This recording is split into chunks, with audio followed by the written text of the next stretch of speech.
Hello दोस्तों, स्वागत है आप सभी का हमारे यूट्यूब चैनल में। यदि मेरा वीडियो आपको पसंद आया तो प्लीज़ चैनल को सब्सक्राइब और लाइक कर दे ताकि जब भी मैं वीडियो अपलोड करूँ उसकी नोटिफिकेशन सबसे पहले आप तक पहुँचे।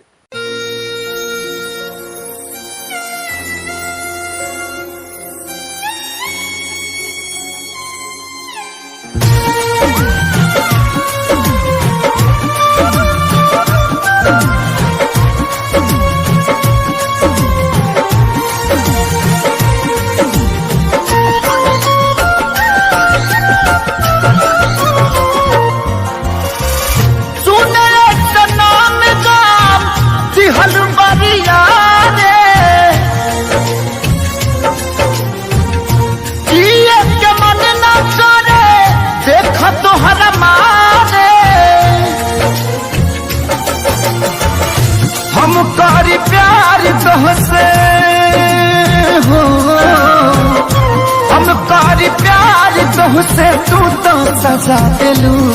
तुहर दिल हो कि चार जर कतही लगा लेलू।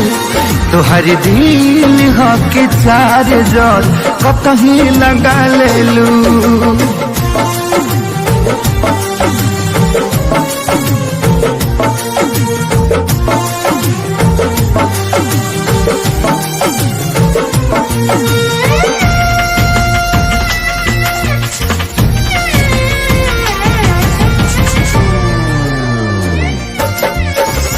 कबो न मुस्कुरालू तू, क्षण में रूठ जालू तू।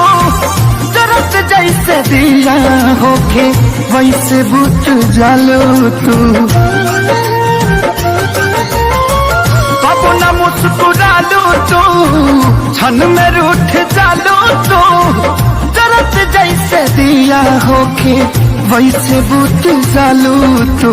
सूते न देलू सपनों में तू आके जगा दिलू।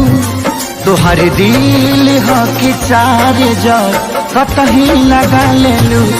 तुहर दिल हो कि चार जर कतही लगा लेलू।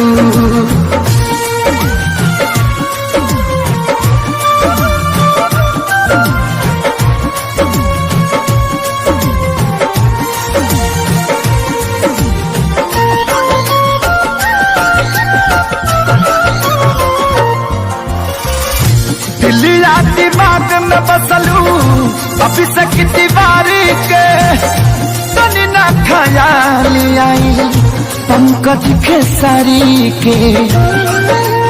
हो दिलिया दिमाग में बसलू अभी से की दीवारी के। तनी ना ख्याल कैलू पंकज खेसारी के। पैसा पकैलू प्यार जान हमके भगा दिलू। तुहर दिल हो कि चार जर कतही लगा लेलू। तुहर दिल हो कि चार जर कतही लगा लेलू।